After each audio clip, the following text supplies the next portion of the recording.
Tafsir surat Wasyamsi wa duhaha. Tafsir surat Asyamsi wa duhaha. Surat Asyams ini, Asyam itu sendiri artinya matahari. Demi matahari itu adalah wahya makiyah, termasuk surat yang diturunkan waktu Nabi masih di Mekah. Dalam hadis sahih Bukhari Muslim disebutkan begini. Anna Rasulullah, sungguhnya Rasulullah SAW, qala bersabda Rasulullah li Muadzin kepada Muadz bin Jabal kelihatannya. Hal sallaita bisabbi isma rabbikal a'la wasyamsi wa duha wal laili idza yaghsha. Mengapakah engkau tidak sholat dengan membaca sabbih isma rabbikal a'la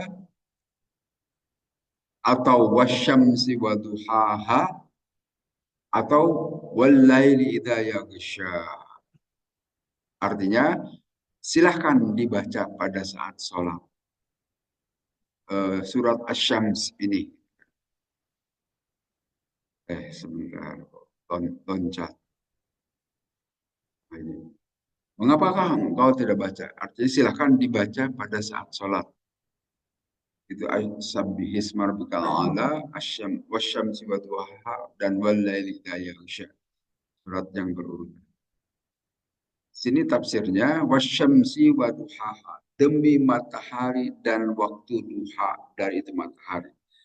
Atau diartikan di sini waduha itu wadhuha, dan cahaya dari matahari. Jadi sekali lagi Allah itu kalau bersumpah menggunakan makhluknya. Asyams itu kan ya makhluk Allah. Tapi kalau kita bersumpah, manusia bersumpah tidak boleh bersumpah kecuali harus dengan nama Allah. Tidak boleh bersumpah dengan selain nama Allah. Jadi harus demi Allah dalam bahasa kita, atau wallahi billahi tallahi dalam bahasa Arab. Demi Allah, baru itu sumpah. Karena sumpah itu ada sanksinya, ada kifaratnya. Kalau kita tidak memenuhi itu sumpah, harus ada kifarat dengan cara puasa 3 hari dan juga memberi makan, atau memberi makan kepada seorang miskin, fakir miskin. Jadi sumpah itu tidak boleh sembarangan, harus sifat sakral. Dengan dikit-dikit sumpah, tidak boleh. Walaupun itu kebiasaan orang Arab, kebiasaan orang Arab kelihatannya gitu, dikit-dikit sumpah. Tapi bagi kita kaum muslimin, orang-orang yang Islam, sebaiknya sumpah itu ditempatkan pada kondisi-kondisi sah. Di depan pengadilan barulah sumpah. Atau kalau kita mau menjabat sesuatu, kalau pengurus TKM tidak ada sumpah. Tidak pakai sumpah waktu dilantik ya. Karena mungkin banyak pelanggaran, ya udah supaya tidak ada kifaratnya. Atau kalau mau jadi pejabat juga disumpah. Nah, kalau melanggar terhadap jabatannya harusnya kifarat. Tapi kita belum pernah lihat pejabat yang membayar kifarat sumpah. Kalau pelanggarannya demikian banyak. Nah ini Allah bersumpah dengan matahari. Wasyamsi wa duhaha. Kalau kita, karena sehari-hari kayaknya tidak memikirkan, tidak berpikir. Ya seolah-olah itu hal biasa saja. Gitu kan, ya. Adanya matahari, adanya siang, adanya malam, itu hal biasanya terjadi begitu. Tapi sesungguhnya itu kita baru akan merasakan kebingungan, kepusingan kalau siang itu tidak hadir. Kalau malam itu tidak hadir. Sama seperti soal kesehatan kita ini. Kita akan merasakan kehilangan kesehatan, akan betapa bersyukurnya terhadap kesehatan kita pada saat kita sakit. Kalau pada saat kita sehat begini, maka biasa-biasa saja, tidak ada masalah gitu kan dengan tubuh kita. Tapi pada saat sakit baru merasa, aduh ternyata nikmat sehat. Nah demikian juga dalam kehidupan sehari-hari. Kita ini tidak merasakan apa-apa, rasanya biasa-biasa saja, sesuatu yang rutinitas, ada siang, ada malam. Tapi ingat suatu waktu itu akan Allah gantikan. Baru kita ketahui bahwa disitulah ada peran Allah. Ya seperti adanya siang malam itu, ya memang secara rutinitas karena bumi berputar kan. Coba kalau dibalik saja putaran bumi itu, terbitnya dari barat nanti, ya itu tanda tanda kiamah mungkin bumi diputarnya dibalik, maka terbit matahari itu bukan dari timur tapi dari barat. Baru kaget kita, baru menyadari bahwa itu ada yang mengatur. Tapi selama ini rasanya biasa-biasa saja. Nah, disinilah mungkin kita perlu sering-sering membaca ayat-ayat Allah, ayat-ayat baik qauliyah, ucapan, ataupun qauliyah untuk mengingatkan kepada kita bahwa semuanya itu tidak terjadi dengan sendirinya, tetapi ada yang mengatur. Dan itu ada lapisan-lapisannya, sama seperti lapisan komunikasi di digital, di elektronik, kan? Seperti kita menggunakan HP, menggunakan telepon dan sebagainya itu ada tingkatannya, ada 7 level gitu kan. Jadi kita mana pernah mempelajari itu kan. Pelajari memang bikin pusing. Ada 7 tingkatan, antara satu tingkatan dengan tingkatan lain itu saling berhubungan. Ada yang sifatnya infrastruktur. Jadi maksudnya infrastruktur itu ya alatnya itu HP-nya itu atau teleponnya itu. Kemudian ada networknya, sampai nanti ada aplikasinya sehingga kita bisa saling berhubungan. Jadi tidak begitu saja kita bisa telepon kepada orang lain itu, tapi di dalamnya ada teknologi yang kita tidak pernah menyadarinya. Baru kalau kita tidak bisa telepon, kita melakukan servis atau perbaikan reparasi kepada mereka yang tahu. Apakah mereka yang menyervis itu mengerti dalamnya teknologi itu belum tentu juga. Itu hanya kebiasaan saja. Nah, sesungguhnya penemuannya itu adalah melalui tahapan yang demikian panjang yang baru disadari kalau sudah rusak. Nah, demikian juga dalam kehidupan sehari-hari.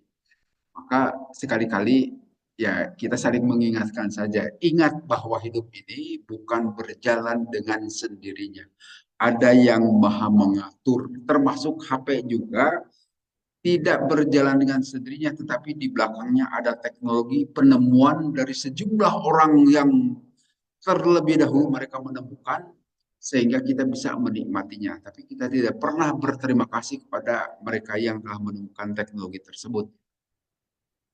Sebaiknya kalau kita berterima kasih dengan cara membeli, tidak boleh mengopi. Kalau kita kan biasa ngopi, ngopi software, Microsoft Office, itu main bajak-bajakan. Padahal yang menciptakan Microsoft Office, Microsoft Word, Microsoft Excel itu pusingnya minta ampun membuatnya kan awalnya.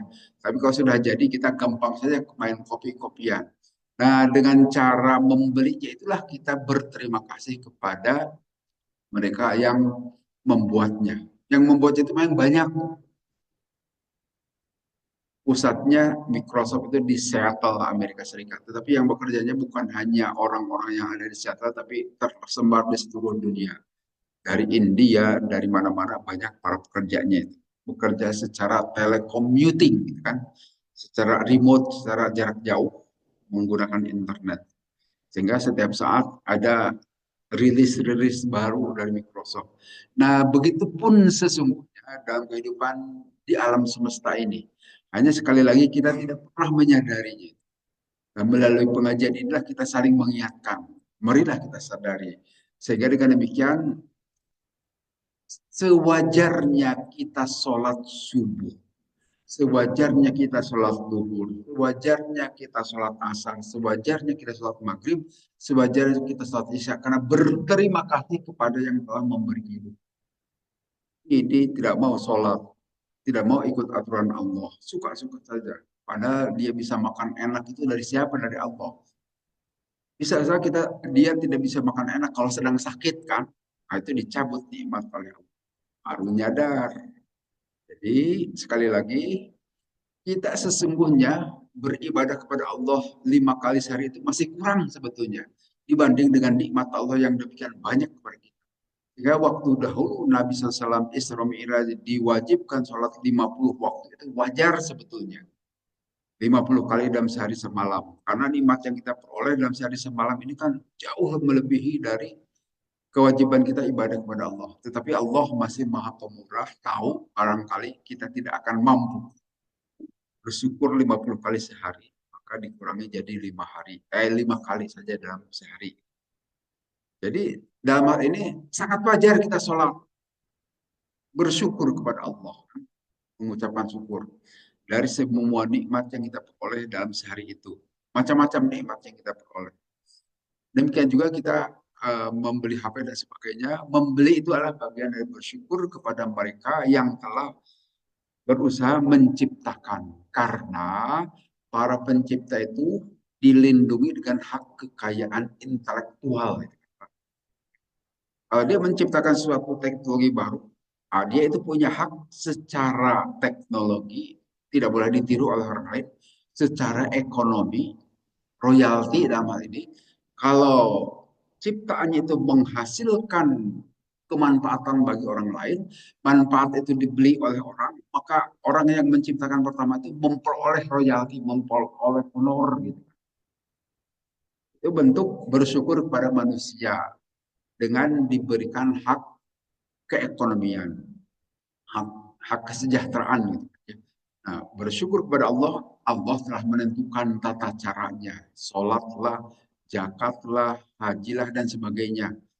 Harus sesuai dengan protokol yang telah Allah tentukan. Nah, di sini sekali lagi Allah bersumpah menggunakan makhluk, karena memang makhluk itulah sebagai ciptaan Allah untuk menyatakan semuanya diatur oleh Allah. Jangan pernah alam ini berjalan dengan sendirinya. Jangan pernah kita menuhankan alam. Ada kan kelompok panteisme. Panteisme itu menganggap alam itu segalanya sebagai Tuhan. Hati-hati. Atau kita kalau dalam ajaran Islam dulu juga, atau Syekh Siti Jenar dulu, ada istilah manunggaling kawula gusti. Manunggalnya kita dengan alam. Jadi alam itulah sebagai Tuhan. Nah, itu juga keyakinan aneh. Atau dalam istilah bahasa Arab itu wahdatul wujud. Itu tidak bisa. Karena alam ini adalah sama seperti kita diciptakan. Kita hidup di alam, di dunia. Tapi kita harus menyembah kepada yang menciptakannya.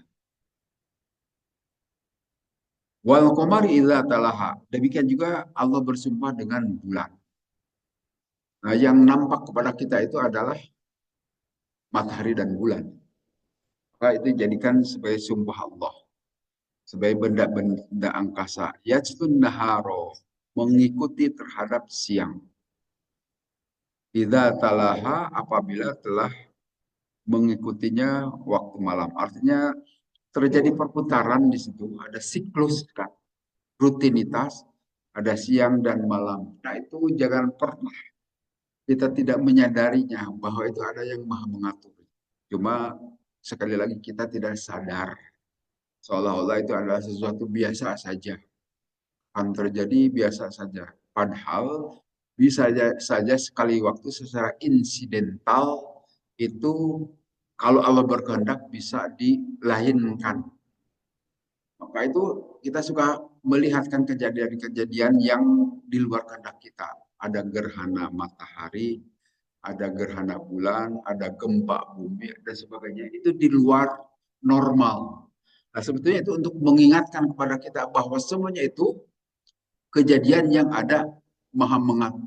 Allah yang maha mengatur. Bukan kejadian begitu saja.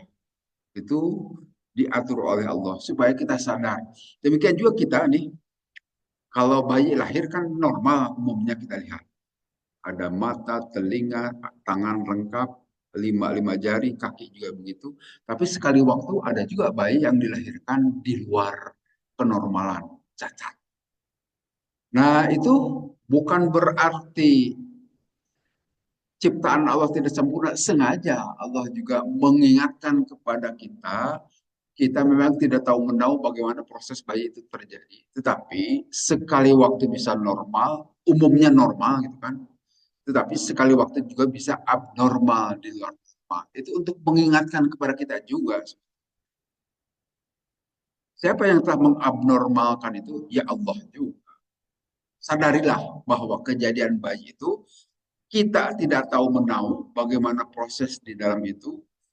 Bisa umumnya normal tapi bisa juga abnormal supaya kita mengerti bahwa yang mengelola semuanya itu adalah Allah. Ya tentu saja dengan takdir Allah, dengan maha pengetahuan Allah. Tapi yakin tidak jadi dengan sendirinya. Nah, ini semua menghendaki supaya kita berpikir. Kita sebagai makhluk yang beda dengan makhluk-makhluk yang lain, silahkan gunakan otakmu, gunakan pikiranmu. Pikirkan semuanya itu. Allah menyatakan di sini dengan sumpah-sumpah itu supaya kita mau memanfaatkan, memikirkan semuanya itu yang berujung kepada kelemahan kita manusia dan mungkin kita mengagungkan kepada Allah Maha Pencipta. Insya Allah melalui cara berpikir ini juga bisa sampai kepada hidayah. Walaupun belum belum tentu semua orang bisa. Karena tidak semua orang diberi kesadaran untuk sampai ke sana. Tetapi naluri manusia itu pasti begitu. Butuh kepada yang dia gandrungi, yang dia kagumi. Pasti. Sehingga manusia itu gampang terpesona. Kalau ada orang hebat itu pasti kita mengaguminya. Kan? Orang ada pinter seperti waktu kita dulu sekolah, ada orang yang pinter di kelas, itu kita senang, kagum gitu kan kepada orang itu. Tetapi apa akan dia tetap pinter belum tentu. Suatu waktu apa ganti-ganti mudah terpesona. Ada penceramah yang menarik juga kita mudah terpesona, terpengaruh, dia mengkultus. Nah, tidak perlu begitu. Karena yang namanya makhluk itu sementara, tidak ada yang abadi. Sekarang memukau, sekarang menakjubkan, tetapi ujung-ujungnya lemah juga. Perhatikan tokoh Presiden Soekarno. Itu karismatisnya beliau, tapi ujung-ujung kehidupannya menyedihkan. Ya. Dari bapak bangsa sampai akhirnya diasingkan di penjara secara politis, tidak menyenangkan. Demikian juga Pak Harto kan, dia dikagumi, ujung-ujungnya jatuh juga tidak enak. Nah, itulah makhluk manusia itu. Ada kelemahannya, walaupun ada kedikjayaannya, akan ada kelemahan. Sehingga jangan sampai dipertuhan manusia itu. Jangan sampai dikultuskan. Namanya manusia itu ada kelemahan. Sehebat apapun, sehebat Hercules secara otot, atau sehebat Albert Einstein secara berpikirnya, tetap saja mati ujung-ujung. Lemah. Ini sekali lagi Allah mengingatkan kepada kita melalui sumpah-sumpahnya menggunakan makhluk. Wan nahari idza jallaha, demikian juga demi siang hari apabila telah bercahaya, sudah tampak. Walaili idza yaghshaha, dan demi malam apabila telah menyeliputinya, menutupinya. Nah, siang malam juga kita biasa-biasa saja karena itu sesuatu yang rutinitas kan. Tidak pernah kita memikirkannya. Tetapi kalau kita mau memikirkannya lebih jauh, di situ bisa ketemu dengan kemahagungan Allah. Karena peristiwa-peristiwa eh, bisa saja siang hari itu ditangguhkan. Seperti zaman dahulu ada seorang nabi sedang melakukan peperangan, tanggung, memohon kepada Allah, ya Allah tangguhkanlah, jangan dulu malam gitu, karena peperangan belum selesai. Itu bisa ditangguhkan. Maha kuasa Allah. Mungkin nggak tahu di gimana, di stop dah, tidak berputar bumi itu. Sehingga siang terus gitu kan. Atau malam. Demikian juga zaman Nabi itu bulan bisa dibelah. Gitu. Nah, itu mukjizat Nabi. Ada di surat Al-Qamar. Bulan dinyatakan dibelah. Gimana dibelahnya itu? Kita juga tidak tahu. Tetapi di luar kebiasaan Allah Maha Kuasa. Bisa saja hal-hal di luar rutinitas bisa kejadian. Demikian juga pada saat hari kiamat hancur lebur semuanya itu sungguh bisa-bisa saja di hadapan Allah. Demikian juga disebutkan di sini walaili idza yaghshaha, demi malam apabila telah menutupi terhadap malam. Idza yaghsha syamsu hina taghi fatadlamul afaq. Apabila telah menutupi matahari pada saat dia tenggelamnya itu, maka mulailah gelap ufuk itu atau langit-langit. dan dan seterusnya disebutkan idza ja'al lailu qala rabbi jalla jalalah ghasya ibadi khalqil azim. Apabila waktu malam telah tiba, maka Allah berfirman, telah menutupi terhadap hamba-hambaku, makhlukku yang sangat agung. Jadi malam juga itu adalah makhluk Allah juga. Mengapa ada malam, mengapa ada gelap? Ya karena tidak ada cahaya. Cahaya itu apa? Itu makhluk Allah juga. Walaupun dengan beragam penelitian yang dilakukan oleh manusia, itu bisa dimanfaatkan beragam kemanfaatan dari cahaya itu. Ternyata cahaya itu adalah salah satu gelombang elektromagnetik. Gelombang elektromagnetik itu gelombang yang memancar di ruang hampa pun bisa. Tidak perlu ada udara manapun. Dan gelombang elektromagnetik demikian luas spektrumnya. Di dalamnya ada gelombang radio, gelombang TV, gelombang yang digunakan oleh HP, dan berbagai macam gelombang. Tidak kelihatan itu. Yang kelihatan itu hanya cahaya saja. Itu cahaya juga bagian dari gelombang elektromagnetik yang terlihat oleh mata. Ada juga yang tidak terlihat. Ya, buktinya gelombang radio, tidak pernah kita melihat gelombang radio, tapi bisa mendengar radio. Demikian juga televisi, demikian juga telepon. Karena kalau kelihatan betapa ramainya di udara ini kan bingung kita, terlalu banyak gelombang itu. Tetapi Allah sengaja tidak memperlihatkan kepada kita karena supaya tidak pusing barangkali. Wallahu a'lam. Nah, di sini disebutkan wassama'i wa ma banaha, dan demi langit dan apa yang telah membangunnya. Yahtamil ayyakuna ma hahuna masdariyah. Maknya itu adalah masdariyah. Wassama'i wa bina'uha, dan demi langit dan apa yang membangun langit itu. Masdariyah. Masdariyah itu kata dasar kalau dalam bahasa Indonesia. Wal ahrodi wa ma tohaha, dan demikian juga demi bumi dan apa yang menghamparkannya. Jadi sekali lagi kita melihat bumi itu menghampar, tetapi tidak semua bumi menghampar. Kadang-kadang ada lembah, kadang-kadang ada gunung, tidak datar. Tapi yang ditempati manusia biasanya tempat yang datar. Walaupun sekarang kita lihat di Bandung, gunung-gunung itu sudah habis pakai tempat tinggal manusia ya. Dan ternyata kalau di luar negeri, seperti kota San Francisco itu berbukit-bukit. Jalannya itu tidak datar di kotanya itu. Kita juga sekarang sudah mulai berbukit-bukit kalau kita datang ke Awiligar misalnya, naik turun gitu ya. Seperti di kota San Francisco.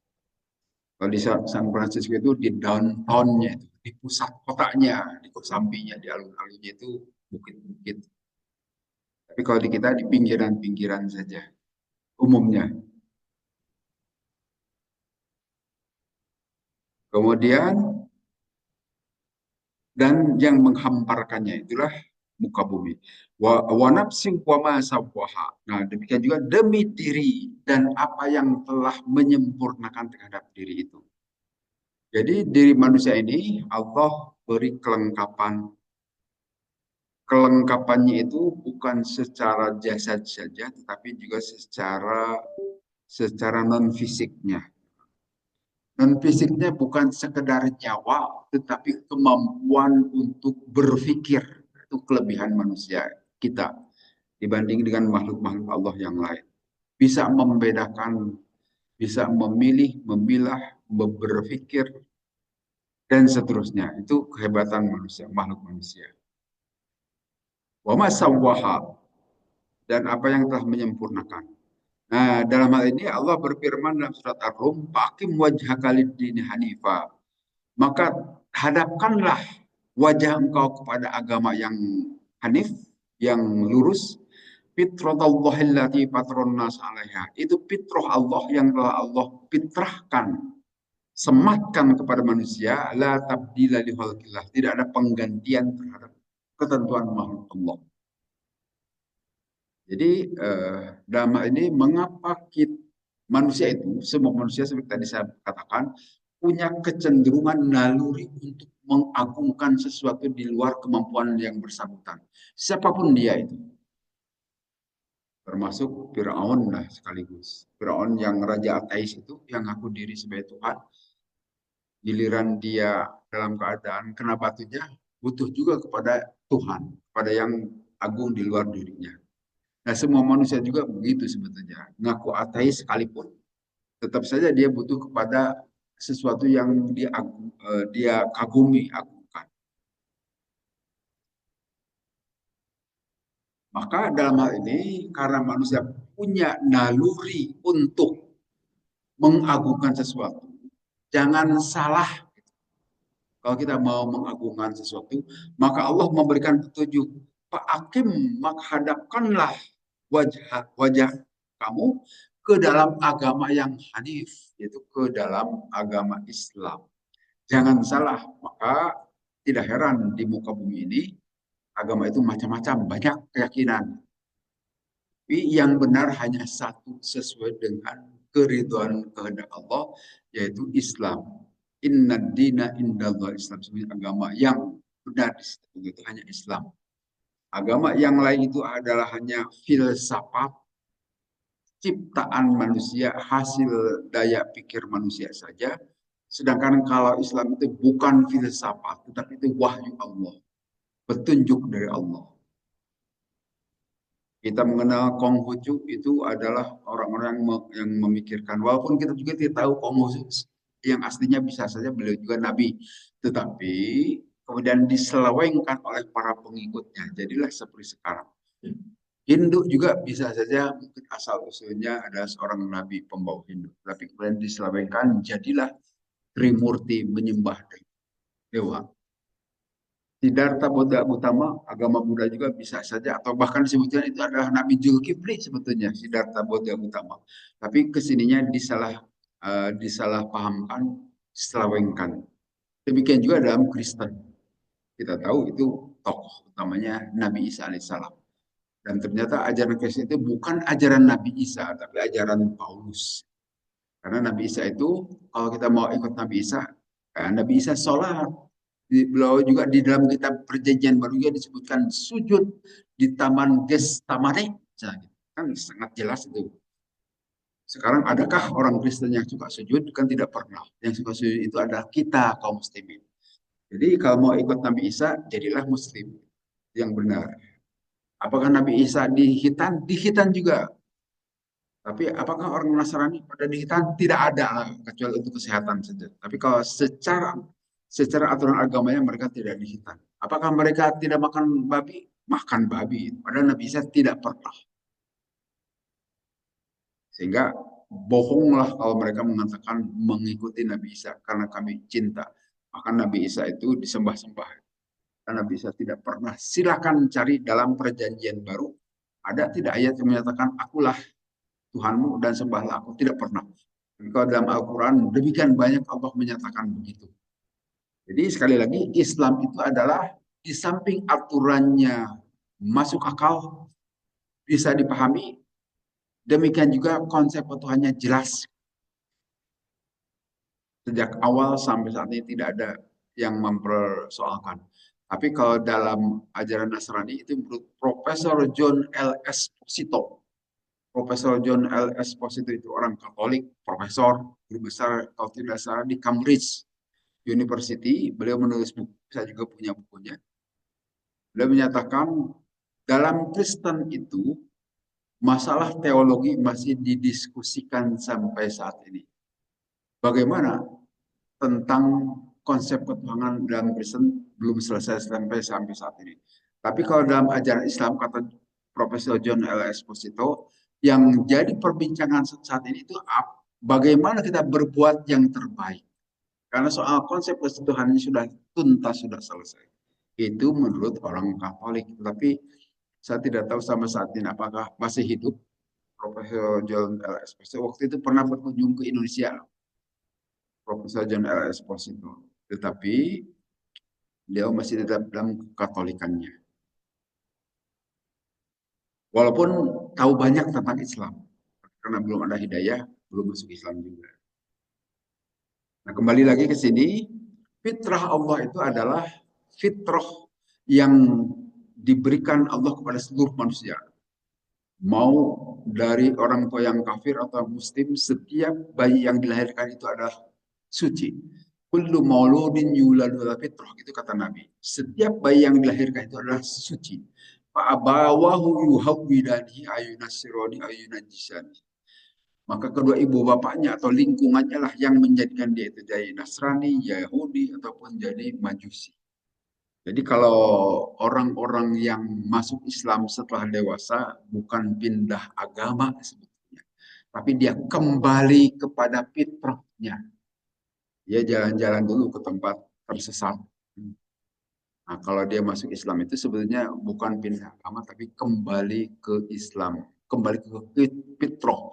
Karena pada saat dia masih bayi sebetulnya fitrah. Sehingga apabila bayi-bayi meninggal dunia itu tidak akan dihisab langsung masuk surga, walaupun dari orang tua kafir.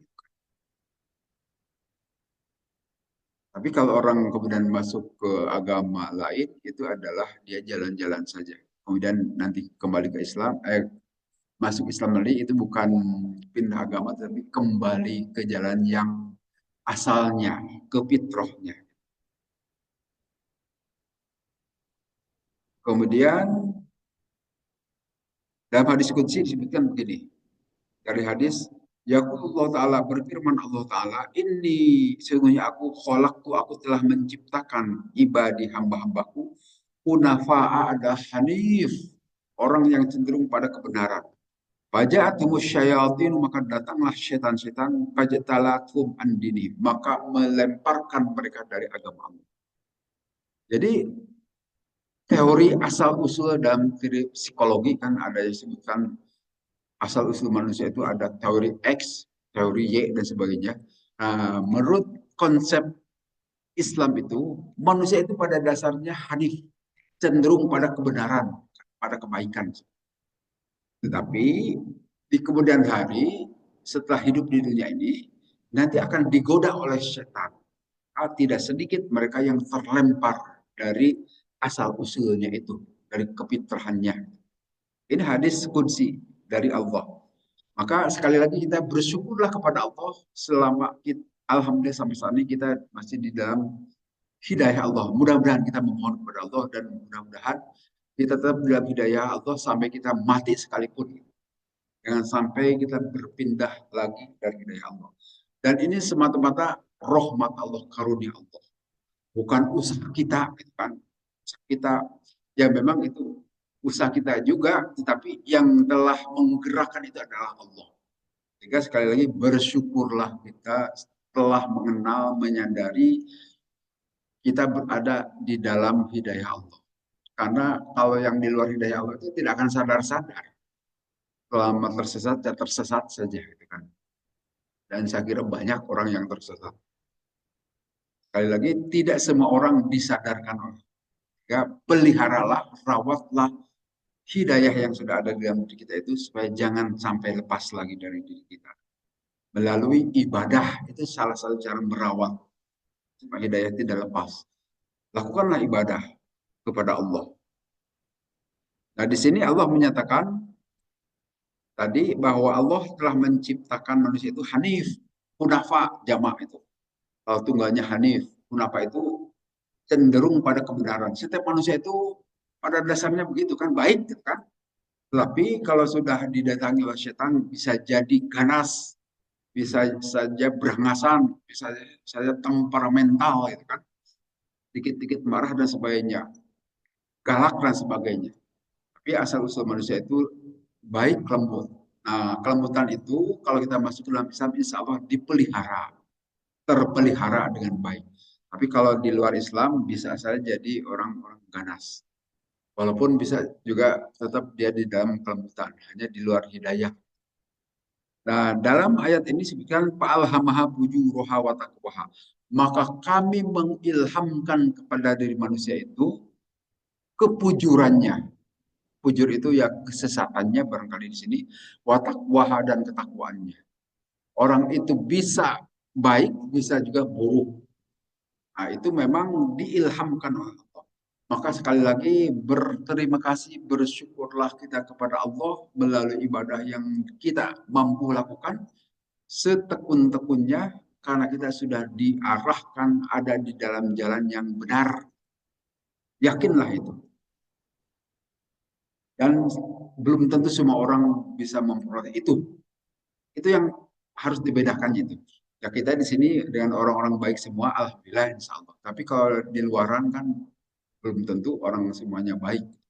Nah, kita bersyukurlah kita dalam koridor yang mudah-mudahan watakwa dengan ketakwaannya.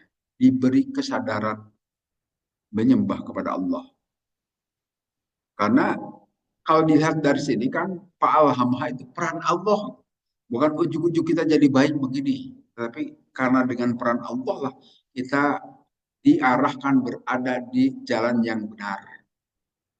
Bukan usaha kita semata-mata.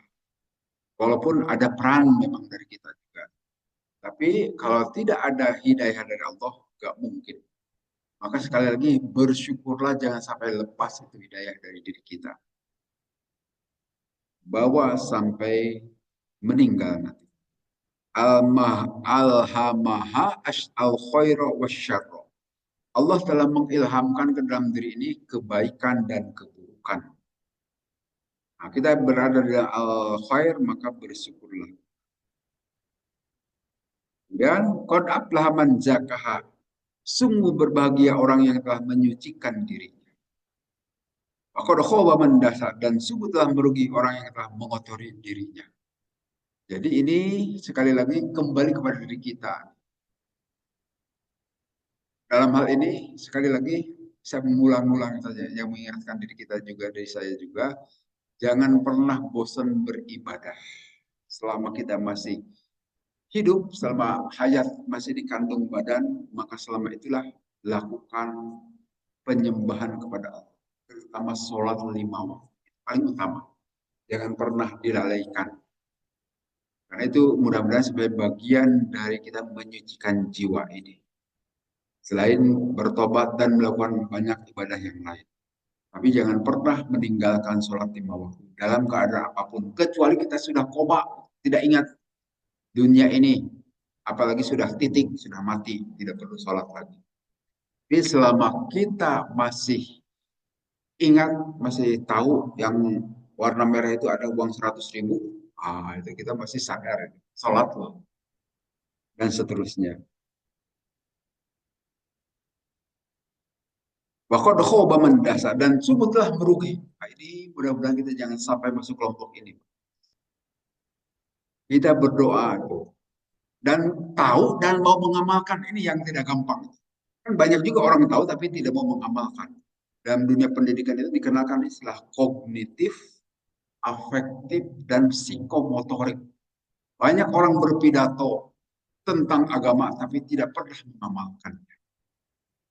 Omdo itu kan cuma omon-omon. Harusnya dia tahu pengetahuannya memberikan akibat, memengaruhi jiwa itulah afektif dan menggerakkan dirinya itulah psikomotorik. Dalam dunia pendidikan kan dunia pendidikan juga maksudnya begitu. Diberi pengetahuan anak-anak didik itu, kemudian dengan pengetahuan itu memengaruhi sikap jiwanya dan bertindak sesuai dengan pengetahuannya. Psikomotorik. Nah, dalam pengetahuan agama juga begitu. Kita belajar bukan sekedar pengetahuan, tapi amalkan. Bergeraklah selama kita masih bisa bergerak. Kecuali kalau sudah tidak bisa bergerak, ya sudah. Tidak perlu kita melakukan gerakan. Tapi harusnya 3 tindakan itu dilakukan oleh kita. Tingkat kognitifnya, afektif, dan psikomotor. Maka di sini telah rugilah orang yang mengotori dirinya. Nah, bisa saya mengotori dirinya itu omdo gitu, hanya omong doang. Kan banyak di antara kita omong doang. Ayo keluarkan, keluarkan zakat. Tapi dia sendiri tidak mau zakat. Ayo sholat, sholat. Ke anak-anak, sholat, sholat. Dia sendiri tidak sholat. Nah, itu harus kita memohon kepada Allah supaya kita dihindarkan dari sifat begitu. Selama kita mampu, sekemampuan kita silahkan amalkan. Jadi dalam Islam ini bukan sekedar iman, tetapi ada perbuatan. Beda dengan orang Nasrani itu Pak, orang Kristen. Cukup percaya saja Yesus disalib, sudah selamat masuk surga katanya gitu. Tidak perlu berbuat amal kebaikan. Ah, itu agama macam apa gitu. Kalau dalam Islam itu iman disertai perbuatan amal soleh.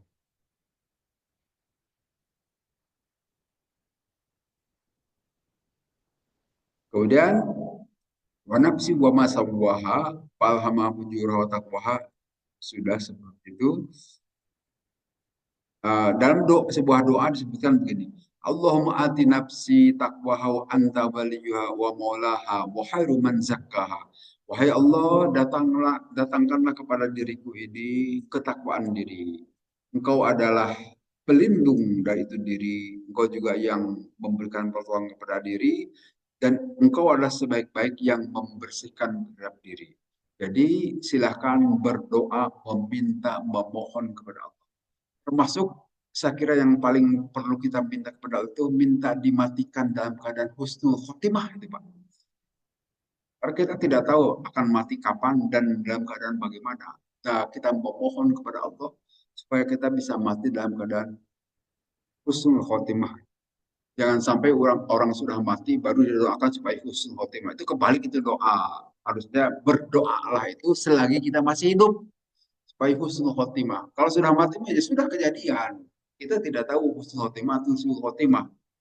Tapi kalau mau minta husnul khotimah saat ini selagi masih hidup atau kepada orang yang sedang sakit juga salah satu doanya minta supaya kalaupun meninggal dalam keadaan husnul khotimah. Nah, itu bagus doa itu pas. Kalau di WA itu kan kita suka melihat kalau ada orang meninggal dunia itu innalillahi wa inna ilaihi rajiun. Semoga husnul khotimah. Udah meninggal dia udah lewat. Udah tidak bisa didoakan lagi. Kita tidak tahu. Tapi kalau sedang sakit kita doakan semoga husnul khotimah. Bisa marah juga itu orangnya. Udah doain mati gitu. Itu juga salah salah salah. Ya udah doa untuk kita sendiri saja lah. Mohon kepada Allah supaya kita bisa husnul khotimah.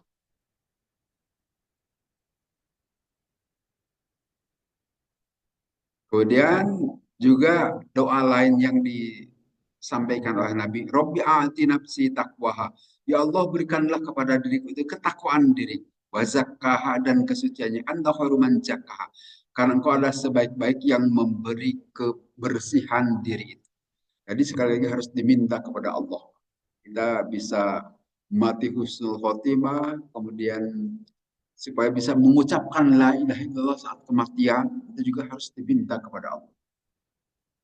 Karena kan jelas jaminan dari Nabi, man kana akhiru kalamihi la ilaha illallah dakhala jannah. Siapa orang yang mati, eh, siapa orang yang akhir ucapannya la ilaha illallah pasti masuk surga. Tapi tidak gampang untuk mengucapkan la ilaha illallah saat sakaratul maut. Tergantung perilaku kita sehari-hari. Ya.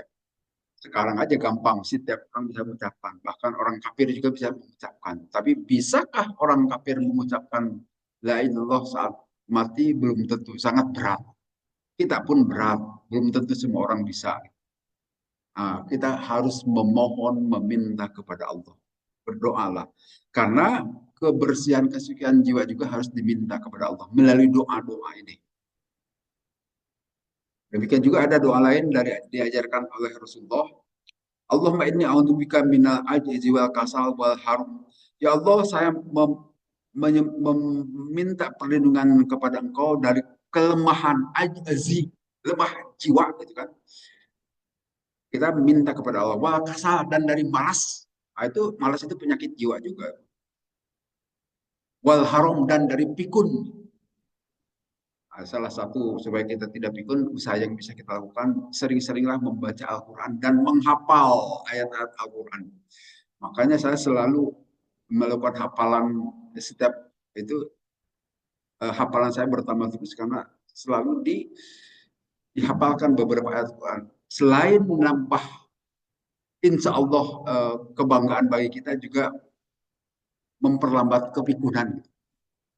Itu melalui hafalan Al-Quran atau sering membaca saja. Itu juga bagian dari untuk memperlambat kepikunan. Mudah-mudahan kita tidak pikun. Kalau sudah pikun itu kan kasihan, selain merepotkan diri sendiri juga merepotkan orang lain. Nah, ini kita memohon kepada Allah supaya dijauhkan dari perkara haram. Wal jubni, dan dari penakut. Nah, penakut juga itu adalah sifat jelek, sifat tidak bagus. Wal bukhli, dan dari bakhil, dari koret, merege hese, cap jahe gitu, keket mengkende gitu bahasa orang. Itu kita juga harus memohon perlindungan kepada Allah. Wa adzabil qabri, dan dari siksa kubur. Nah, siksa kubur itu diucapkan oleh kita sehingga kita yakin ada siksa kubur. Nabi yang menyatakan. Tapi di antara kita ada juga yang tidak yakin dengan siksa kubur. Silahkan mati dahulu lah, biar nanti tahu siksa kubur seperti apa. Allahumma ati nafsi taqwaha, ya Allah datangkanlah kepada diriku ketakwaannya, wa zakkaha, dan juga bersihkanlah, wa zakkiha, dan bersihkanlah diriku, anta khairu man zakkaha, engkau sebaik-baik orang yang membersihkan diri. Anta waliyuha wa mawlaha, Allahumma inni a'udzubika min qalbin la yasha'u, saya memohon kepadamu ya Allah perlindungan dari hati yang tidak khusyuk, wa min nafsin la tashba'u, dan dari diri yang tidak pernah kenyang. Orang-orang korupsi itu, Pak, orang-orang yang tidak pernah kenyang. Padahal kita makan itu kan paling banyak 2 piring lah. 2 piring juga sudah kekenyangan. Tapi orang-orang yang korupsi itu 74 kilogram emas nggak kenyang-kenyang. Ditambah uang miliaran, tidak pernah kenyang. Padahal dia sudah punya bayaran juga ya. Dan seterusnya itu. Nah, itu memang perlu diminta kepada Allah. Wa ilmin la yanfa'u, dan dari ilmu yang tidak bermanfaat. Itu ilmu yang tidak bermanfaat itu kita tahu tapi tidak mau mengamalkannya. Berat, kecuali sesuai kemampuan kita, mampunya ya Allah begitu, saya tidak bisa lebih mampu lagi, ya silahkan sesuai kemampuan. Tapi kita bisa bermohon kepada Allah dari ilmu yang tidak bermanfaat. Wada'abatun la yustajabul, dan dari doa yang tidak pernah dijabah. Nah, ini doa yang diajarkan oleh Nabi Sallallahu Alaihi Wasallam. Panjang, memang agak susah juga menghafalnya ini. Tapi intinya dari jiwa-jiwa yang, sifat-sifat jiwa yang kurang. Silahkan memohon kepada Allah. Ya kalau kita tidak hafal bahasa Arabnya, pakai bahasa kita sendiri saja memohon kepada Allah. Supaya dibersihkan jiwa kita itu dari sifat-sifat yang tidak bagus. Iri, dengki, walaupun selama hidup di dunia itu pasti ada saja iri dengki itu. Itu akan dicabut oleh Allah kalau sudah masuk surga. Tapi kalau di dunia itu pasti ada saja sifat-sifat seperti itu. Karena itu bagian dari pertahanan diri juga sebetulnya. Kadzabat, nah ini sudah setengah. Telah membohongkan kaum Samud dengan, nah ini cerita masa lalu bahwa kaum Samud telah diutus kepada mereka itu Nabi Soleh. Nah, waktu itu ada mukjizat Nabi Soleh, itu bisa mengeluarkan onta dari balik batu. Itu di luar kebiasaan juga. Dan istilah bahasa Arab disebut khawarikul lil adat, sesuatu di luar kebiasaan. Kalau selama ini kita mengenalnya kan hukum kausalitas, sebab akibat. Kalau orang menikah kemudian kumpul suami istri akan mengakibatkan lahir anak. Tapi Allah bisa berbuat tidak perlu kumpul suami istri, bisa lahir anak. Itulah Nabi Isa alaihissalam. Di luar adat kebiasaan. Dan ini juga terjadi pada zaman Nabi Soleh. Itu onta keluar dari batu. Kan tidak masuk di logika manusia itu. Zaman itu juga sudah punya logika kaum Samud. Sudah bisa berpikir sama seperti kita saat ini. Itu tidak masuk akal. Nah, maksud itu untuk memperlihatkan kemahaguan Allah melalui Nabi Soleh untuk memberikan mukjizat Allah kepada Nabi Soleh supaya umat itu percaya. Karena sifat manusia itu suka kagum kan itu. Ternyata tidak kagum-kagum juga itu umat Nabi Soleh.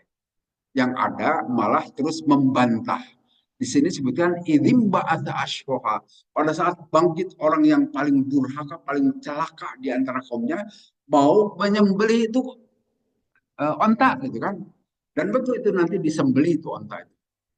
Dan onta itu bisa disembelih bukan batu juga ontanya. Onta biasa saja, tapi tidak dilahirkan dari induknya, keluar dari batu gitu kan. Di luar nalar juga itu. Maka Nabi Soleh mengatakan, Faqala lahum Rasulullah naqtallahu usaha. Biarkan itu onta jangan diganggu. Minumnya juga ya sesuai dengan jadwalnya. Jadi ada tempat minum barangkali air nyusu gitu kan kalau sekarang atau mata air gitu kan. Mata air itu biasa dipakai untuk minum sumber air bagi penduduk kaum Samud. Sekali waktu onta juga suka minum dari situ gitu kan. Berikanlah jadwal tertentu untuk onta, tapi di luar jadwal itu silahkan kalian mengambil air minum. Mungkin kaum Samud merasa terganggu, tidak mau minum sama-sama onta, barangkali gitu ya. Sehingga mereka akhirnya pakadzabu fa'aqaruha, maka kaum Samud itu membohongkan kepada Nabi Soleh, fa'aqaruha, maka mereka menyembelih itu onta tadi. Padam dama alaihim, maka Allah memberikan siksaan kepada mereka, Rabbuhum Tuhan mereka, bidzambihim karena dosa mereka, pasawah mereka diratakan dengan tanah. Habis itu mereka itu. Wala yakhafu dan tidak perlu ditakuti kesudahan mereka. Ini pelajaran yang Allah sampaikan kepada kita. Kalau zaman dahulu langsung Allah kontan siksaan itu diturunkan. Kalau umat Nabi Muhammad itu ditangguhkan. Walaupun kadang-kadang ada juga yang kontan. Kan tsunami, gempa bumi, dan sebagainya. Saya kira itu saja bahasan kita kali ini. Kalau ada diskusi mangga, kalau tidak kita